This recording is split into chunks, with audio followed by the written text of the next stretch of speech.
But I was hoping you could start me out by kind of just describing your last few days on the campaign trail. I think you joined Biden in Detroit and Flint, right? Yes, I did. And how did those visits go? Kind of, did it feel monumental at the time? Did you feel like intuitively that you were with the next president?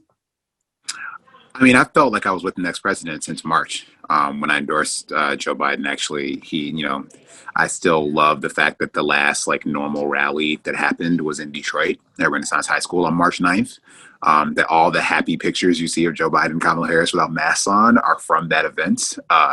So I enjoy that. No, I endorsed Joe Biden for a reason. I was confident in his leadership, appreciated his relationship with the people of the state of Michigan and showing up for us over the years. So that's all good.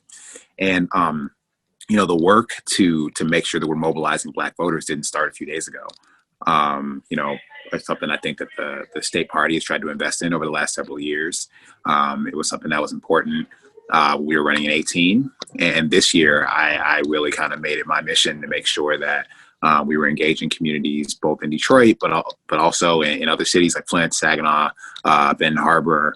But also importantly, the fact that like Black people don't like just live in cities, right? Like the story that I think is underappreciated about the shifting in the suburbs towards Democrats is the diversification of the suburbs. I mean, the fact is that suburbs are not like, leave it to Beaver stuff that Donald Trump still thinks is the truth on television. Like they are these rapidly diversifying communities where you have Black people and Latinos and, Indian American immigrants in places like Oakland County. And I think that is actually probably a bigger explainer of the shift. Even if you look at Black turnout, for example, is way up in Wayne County, even compared to the city of Detroit. I mean, excuse me, I'm sorry. Voter turnout is sort of way up in Wayne County when compared to the city of Detroit's turnout, even, which was up a little bit since 2016. And I think that kind of feeds the fact that this turnout is coming from the diversification that's over from the trending blue. And so I've tried to work to make sure that one, communities are responded to. Our administration, we've had some directly responsive policies to the Black community in Michigan specifically, but also communities of color, even especially in COVID that I've been leading on.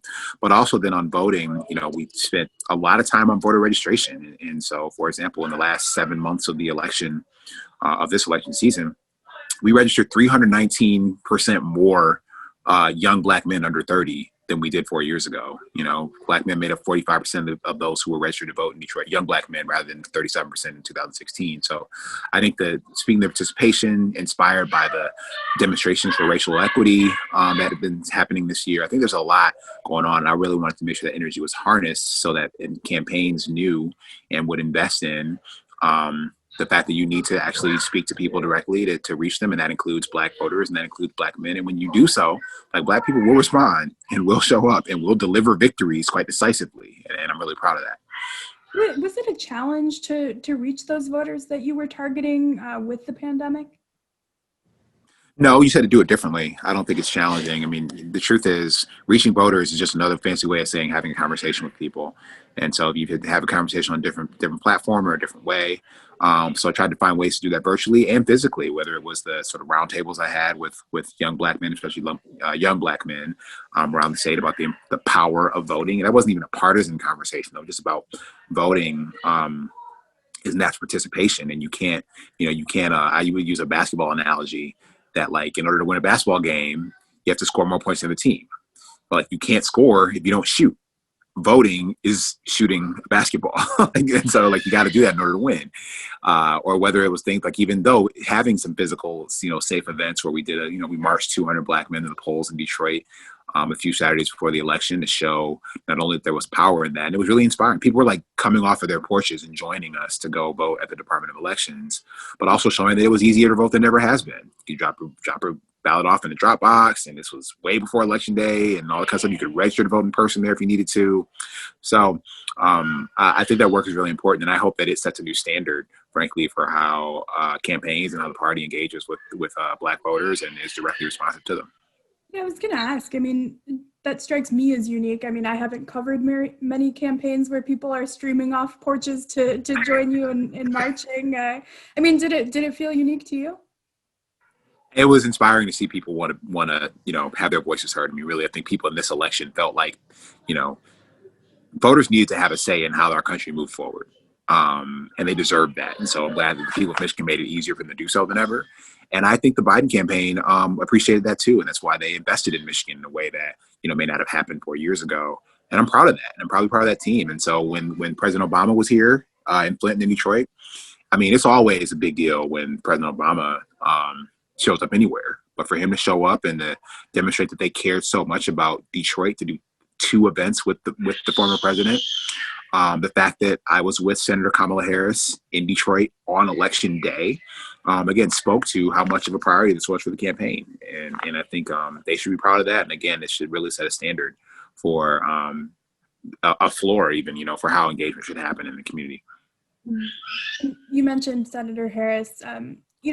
Biden was performing well with Black voters, even in the primary when South Carolina was sort of a tipping point for him. But did it help with voter enthusiasm or Black voter enthusiasm when Kamala Harris joined the ticket?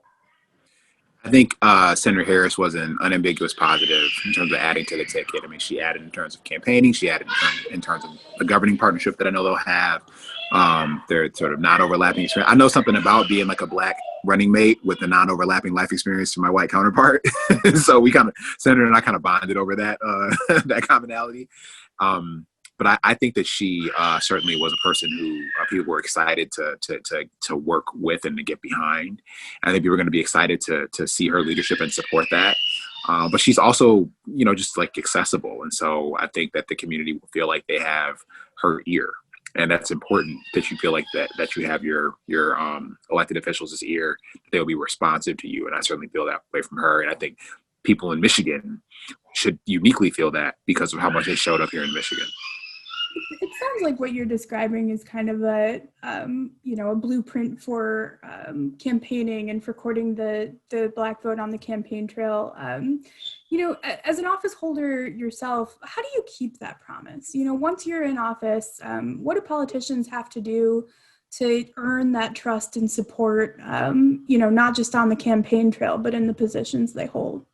Building on the old adage that 90% of life is showing up, like 95% of leadership is showing up. So the way I've tried to conduct myself is really grounded in the practices and the values that I learned as a community organizer after leaving the private sector. And that was that in order to get the ideas about change come from the community. The people who are closest to the problems are close to the solutions. And so I've tried to govern myself accordingly as lieutenant governor. That's why I led the Thriving Cities tour to 19 cities across the state to talk about improving quality of life for people who live in cities. And a lot of those people are people of color in Michigan. It was some of the things that came out of that were things like the Poverty Task Force and our equitable investment in education, looking at health disparities, things like, Healthy Moms, Healthy Babies that the governor championed. And so I think that the Black Leadership Advisory Council, that idea was presented in the Thriving Cities meeting in Muskegon for the first time. And so I think that it's about showing up and showing that you are there to listen, there to respond, and there to serve, and then actually going and getting the policies. The one thing I heard about in every Thriving Cities meeting was expungement. Well, that helped to fuel my passion to want to see not just our expungement expanded, but to see clean slate and see the automatic expungement be part of that. And I fought for that and advocated for that. And we got that done. And now Michigan has the most progressive and expansive expungement policy in the country. And it's not even close. And so I think that that is how you deliver. Like you go, you show up, you campaign, and then you govern in the same way. You show up, you listen, and you deliver. And I think that's what this administration is built to do. And I'm certainly going to try to do that as a public servant. Well, those are all my questions, but is there anything else you wanted to add or anything I'm overlooking? I don't think so. I think you covered it. I mean, I just to reiterate, I think that the story, I think, that will describe why Michigan ultimately showed up for Vice President Biden and Senator Harris is that the campaign, one, invested in infrastructure. It spent money on ads and people here in Michigan. And two, again, the decisive role that the diversifying electorate, that Black voters as the anchor of that diversifying electorate, and the decisive role that people of color played in the transitioning of the suburbs, Black voters, and I got like, I mean, if you look at, I mean, just Oakland County is a great example of it. Black voters, Latino voters, Indian Americans, have a fast growing voting bloc. For example, I did some specific work in that community this cycle.